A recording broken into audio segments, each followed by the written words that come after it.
Queridos amigos, estamos iniciando con la palabra del Señor en este día en que celebramos esta gran solemnidad de Cristo Rey.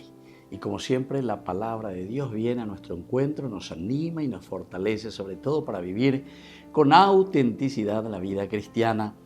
Tenemos hoy la primera lectura del profeta Daniel, capítulo 7, del 13 al 14. Yo estaba mirando en las visiones nocturnas y vi que venía sobre las nubes del cielo como un hijo de hombre. Él avanzó hacia el anciano y lo hicieron acercar hacia él, y le fue dado el dominio, la gloria y el reino. Y lo sirvieron todos los pueblos, naciones y lenguas.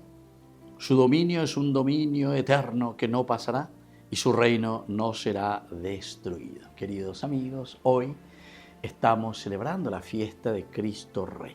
Es un ame, como decimos nosotros, es decir, después de haber comenzado desde el primer domingo de Adviento, ya el año pasado, hicimos todo un camino y hoy celebrar Cristo Rey justamente significa, después de haber vencido los sufrimientos, los obstáculos, hemos lavado nuestras túnicas, decía anteriormente la palabra de Dios, ¿en dónde? En la sangre del Cordero. Y entonces esta es nuestra resurrección.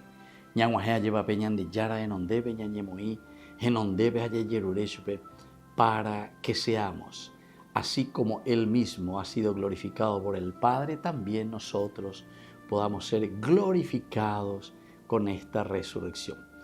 Celebrar Cristo Rey, la solemnidad, significa para nosotros entonces llegar a nuestra propia resurrección.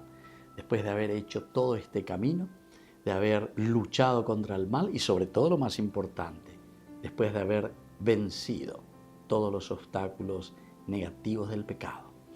Que la bendición del Señor descienda sobre cada uno de ustedes, el Padre y el Hijo y el Espíritu Santo. Amén.